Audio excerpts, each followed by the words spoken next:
But anyway, you and Beth and Russell went out for an unusual day of your own yesterday. Yeah, us and some of the ACA folks. We went to a Islam 101 seminar that was sponsored by the local Islamic Community Center and Mosque. And so they hosted like an informational sort of PowerPoint seminar. Their imam was there to speak and do the presentation and also to answer questions that the audience had based on the presentation. And we also got to sit through the call to prayer and to observe the call, not observe in the sense of join in, but to watch them do their prayers. And so that was kind of an interesting thing to witness. And then they did serve like a really great lunch, and they were extremely hospitable, very generous and open. And I think that they made what I would call a good faith effort to answer questions as directly as they could. And, some questions I think were things that they struggled with that they still did their best to give an honest answer and to say, this is what I think, or this is what I think that the Quran would want me to do, or, or God would want me to do based on the way I understand the Quran. And now, some of you are going to get together and kind of do a... Yeah. I've asked Russell and Beth if they'd be interested in putting together a blog post. I know Russell's already working on his, but what I'd like to do is just have the three of us independently sort of put together a little article that this is what I took away from it. Like, this was my take on the seminar, and this is, like, for example, I know Russell asked questions, Beth asked questions, I asked questions, and so I would like to take a moment to sort of talk about the questions that I asked and why I felt they were important to me, and then Russell could probably address, the things that he brought up and why that was important to him, and, same with Beth. And so I feel like rather than post one blog post, or rather than one of us posting a blog post on a summary of the event, I thought it would just sort of be more interesting if we each gave this is what I took away from it, or this is what the things that I thought were impactful, or the things that I thought were most relevant, and this is why. Because I know that we all have like our different focus, of what's most important to us individually, and so I think that would be more useful to kind of do a broad spectrum of here's what I saw, and here's what struck me. And I have a feeling that while there'll be some overlap, I think there will also be some disparity in sort of what probably stood out most to each of us. So, yeah, I think that'd be great. Yeah. Beth and I, because I was helping a friend last night, we didn't actually get a chance to talk about it much, and she only mentioned actually a couple things to me, and it turned into a little joke. But I'm not going to steal her thunder. I'll let her post about it on the blog. Yeah, I think that's great. And so, definitely we will put the word out once the post is up. We'll announce it so that people can go and see the summaries of that. So I don't want to give too much away. I mean, I had some questions on secular government, views on secular government, but I didn't. It was interesting because the way the presentation was done, of course, was an informational seminar. Sure. So they're telling you about Islam, and then they're kind of saying, do you have a question on what we just talked about? And so there were things like the secular government view that weren't really part of the informational thing. And so you stepped outside of their script. Yeah, and so, well, I didn't really step outside. I kind of was holding it to see if there would be general questions accepted at the end, and then at the end we ran out of time. So I never got to ask about that, except that there was another question that I did ask that prompted one of the members to come and talk to me. And so that person came over and spoke to me, and I just felt like, well, this is a member at this mosque, and so he probably has attitudes that may or may not be representative, but let me just ask him. So I asked him about the secular government issue. And he was extremely supportive, about the idea of secular government. And I think we probably would get I think it's a different experience probably for members of the Muslim community living in the U.S. And that, he understood secular government. I would have liked to have gotten into, I guess, the question of how secular government manifests, so that I think of a secular government, as a very clear thing. If you have a religious supported or a religious perspective on like social issues, that really should be kept to the religion. So if you have something that is a religious structured lifestyle, that is adherence to this religion must adhere to this to these things, then it seems to me that if a person is not an adherent, they're making a choice not to adhere to that lifestyle.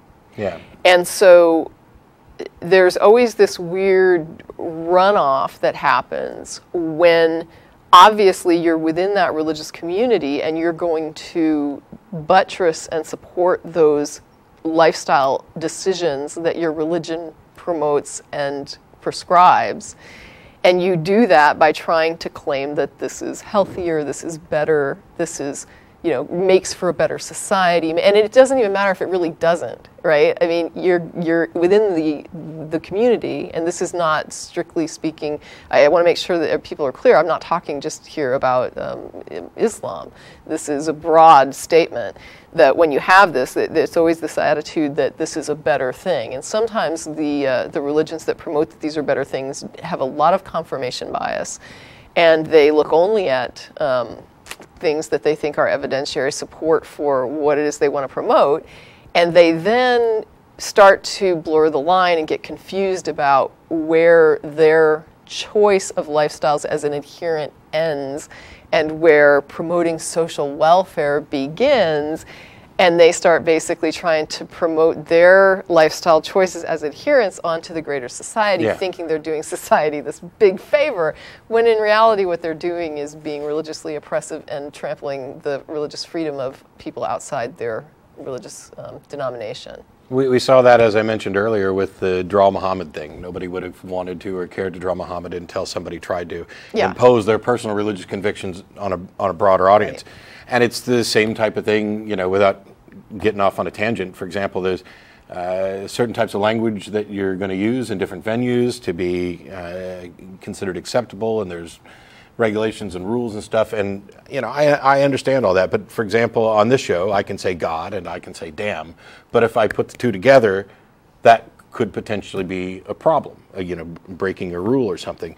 And I have a strong objection to that, because now they're saying you can't offend somebody's religious sensibilities, because it's only putting those two words together, the only complaint that, at that point, if you can say damn, is now you're offending my religious sensibilities. And I don't care. I don't give a rat's ass about offending your religious sensibilities. Yeah. But for example, one of the things specifically, obviously we had been there for a very long time, just so people know, the seminar went from like 10:30 in the morning till 4 o'clock in the afternoon. And at that point, they had to shut it down. That was the end of it. And so it was a long, long day. Nobody was wanting, I guess, to hang around and keep chatting for another couple hours. At that point, we were pretty much done.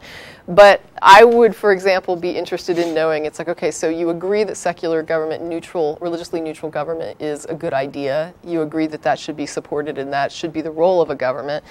And that it shouldn't be used to promote or to, and I think that I would think anyway, that as a religious minority community in Texas, that this would be very clear to people. And it did seem clear to the gentleman that I spoke to. But then I guess my question would be, okay, well, what do you think about gay marriage? You know what I mean? Are you going to say, if my religion is not in support of homosexuality, I understand that the government must be neutral, and so as far as gay marriage, sure.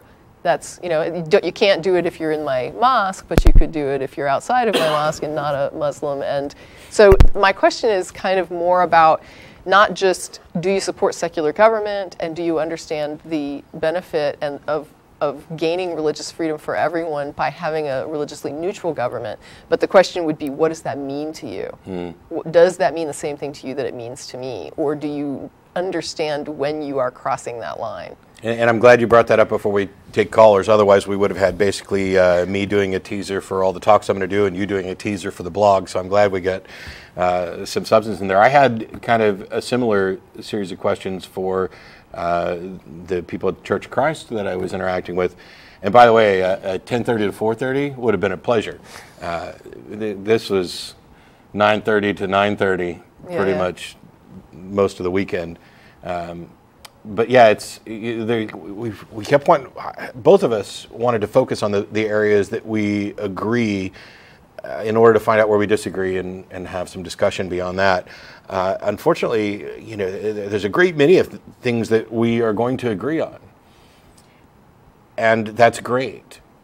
But what he seemed to want me to do, and you know, in an email discussion, was, you know, you guys should stop being so critical about religion and instead highlight the good things religions do.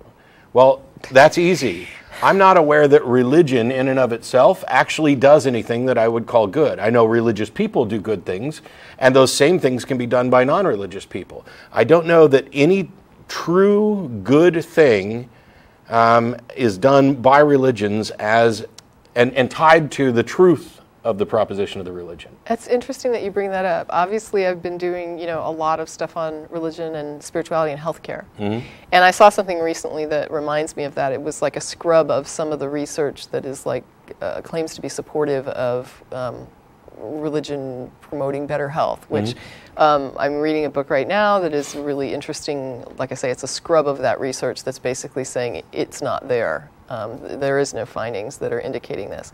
And one of the problems that they called out with the research studies had to do with a study that would look at, for example, Mormons versus non-Mormon populations.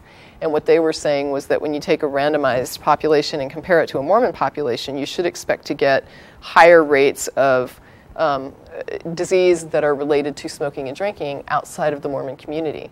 And no surprise there, you do. But the point is, that's not Mormonism making people healthier. That benefit would be there for anybody that drinks less, smokes less, doesn't smoke, doesn't drink. So if you just, if you're looking at did religion make them healthier or help them to avoid these particular health issues? No, not drinking and not smoking did. It's not the religion that did it. It's not drinking and not smoking. And even a non-religious person that would subscribe to that would have those same benefits. And I've seen other kind of surface studies about suicide and depression and general happiness.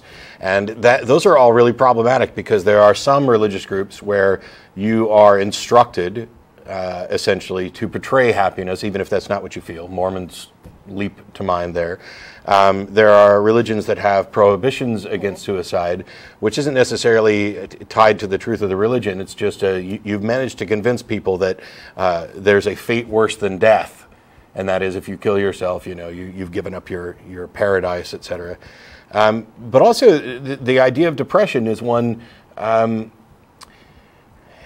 There's a lot of problems with potential studies. It may be the case that people who are religious are less depressed, but why? Is it because their religion is true? I mean, if we find this across a number of religions, maybe it's because people who think that they're going to live forever don't really worry that much about the likelihood that it's going to end. I have heard from many atheists who have gotten mired in nihilism, that because ultimately, you know, you're going to cease to exist, what value is your life? And it has value while you're living. The problem, though, that one of the issues that he calls out in the book that I'm reading had to do with the idea that you can't do a control study on religion. So you can't just like make people Baptists. You can't take a random population, make some of them Baptists and some of them not. You know, so a big problem with this is that these are self-directed choices. So a person is in this religion, and it's because they've self-directed that. It's not that a researcher put them in that category. So you're looking at people that are now adhering to something as a group that they all want to adhere to, or that they're all agreeing to adhere to. And so the problem becomes, what other things go with that that may or may not be related to the person who is attracted to this group? Yeah. So could it be that people that are more depressed just simply aren't as likely to go to church because they want to stay home, right? I mean, are they just less social in general? Because depression causes like a lot of social withdrawal. So maybe they're not. Well, and also the non-believing community has been kind of systematically socially ostracized. You know, there's plenty of people who just wouldn't say, you know, I'm an atheist, I'm a secular humanist, I'm a non-believer, because of the harassment that comes with it. I just saw another high school student who was trying to start an atheist group at her school, had this big fight back and forth, finally got approval, and then she had to give up because of the threats and the harassment that was coming in. You know, how much of this, the problems outside of religion are caused by being in a kind of harassed minority in a largely religious environment? But I guess what I'm saying is, what if people that are depressed are less likely to attend a social function. And so then what happens is that the religion doesn't make you happier, it simply doesn't attract people who are less happy, so that the people that are going to these social functions are already more outgoing and more assertive and more positive anyway. They're the ones who want to go and there. And they hang end out, up saying, I'm going to go to the social thing, right? I'm not just going to sit home in my dark room and be depressed.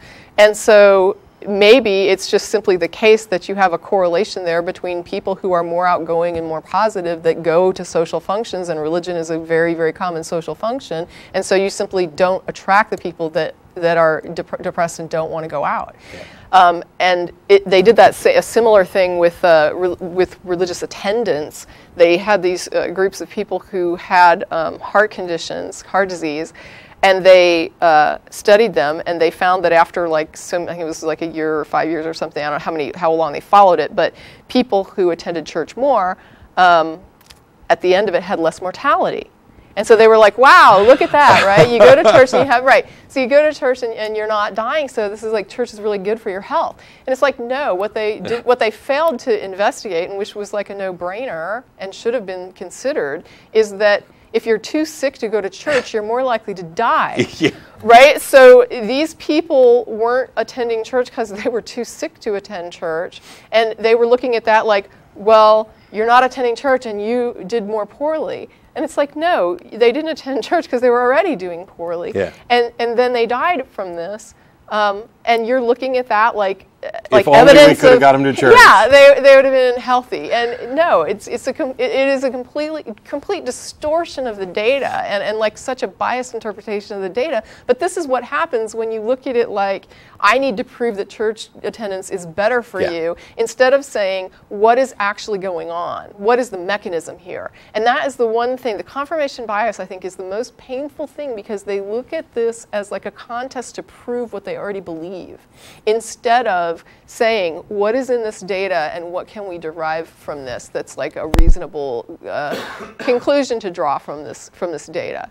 And I just, it's extremely, you see it not just in apologetics, but now we're seeing it in research. And it's very disturbing to me to see these research studies where people are going in, like the John Templeton Foundation, just saying, recognize that name as like a red flag if you see that tied to research, because they are promoting that religion is positive, has a positive effect on health and healthcare.